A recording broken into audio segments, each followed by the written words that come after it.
Hey, good morning. Good Saturday morning.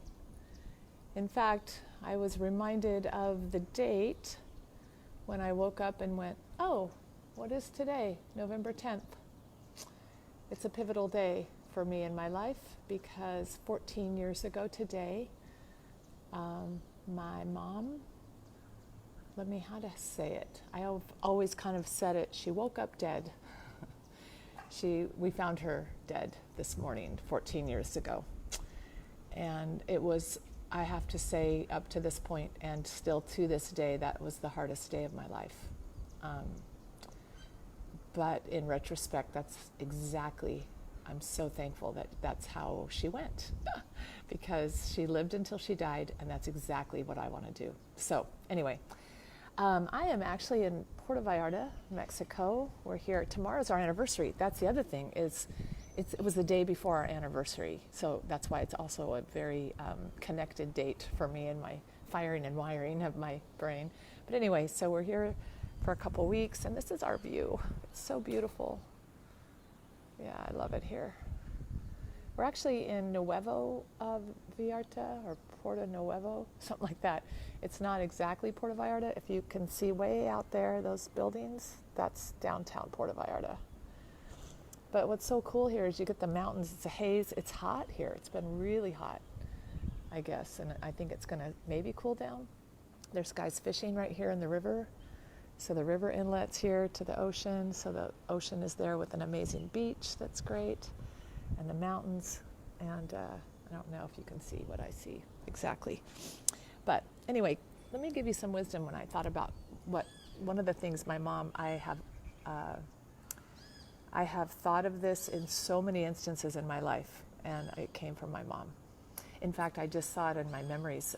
Must have been right after the election in 2016, because yesterday, or the day before, in my memories, it popped up that I had posted wisdom from my mom. Nothing's ever as good as you think it's going to be or as bad as you think it's going to be. And I think that day I was referring to the election of Donald Trump. So, because I was trying to calm everybody down on both ends. I have proven to be true in my life about things that I gear up for. In my book, I call it the fantasy monster track. It's like number 9 of the 10 I list in my book. But number 9 is fantasy, meaning, okay, if I can just do this, if this will just happen. Or I remember even planning a trip, like even trips we take, and I'm like, oh, it's going to be so amazing, and then my expectations were dashed because it was never as good as what I was gearing up for. And I was attached to having things be the way I was geared up for, and that doesn't happen, which is another video I'll do about managing expectations.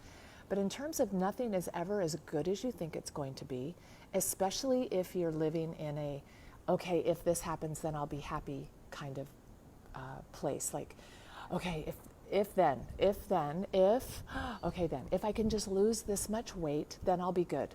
Yeah, that never works. In terms of, you might lose the weight, but if the expectation is you're going to stay there or you're going to be happy at that point, no, your happiness has to come from a different place, not an external event.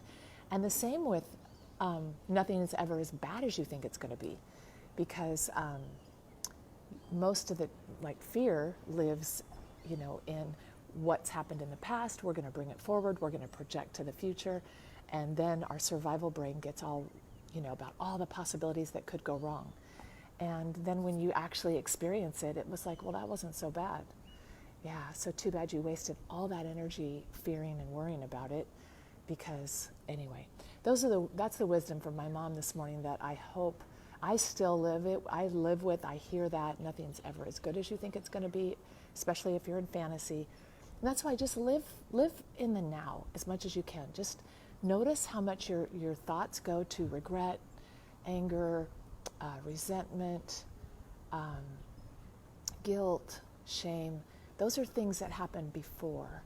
And notice how much energy is spent reliving those things, thinking about those, feeling about those things. And then automatically you're going to project that into the future. But if you just stay right here, right now, right here, now, here, this, now, here, this, even if your life is, if you're struggling in some area of your life, my assertion is you're living a lot of energy is bringing from the past to the future. And if you just keep focused right here, right now, breathe, shift to gratitude, and find your, then you can access what there is to be grateful for right now, right now. I'm grateful for what? Right now.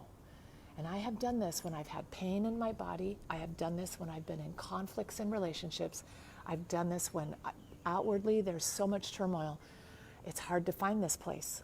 But if you will set your intention to finding the perfect now, right now, perfect. Right now is bliss. Right now is God. It's only right now. There isn't anything else but right now. Oh wait, now. Oh, no, now. But anyway, that's from my mom. I really cannot see. Yeah, Tina. Okay, good. I do see that. Live in the now moment. For now is all we have. That's exactly right. Now, now, and more now. And just notice without judgment, and set that maybe as your intention today. How much am I spending? If you get wonky energy, if you feel angry, anxious, depressed, worry, resentment, bitterness, reactionary, notice, whoa, wait, go to the observer and go, what's that about? Oh, that was about what my husband said, or that's about my kids, what they're doing. And see, that's not right now, is really now, and shift to gratitude. Just watch it. And anyway, have a great day, you guys.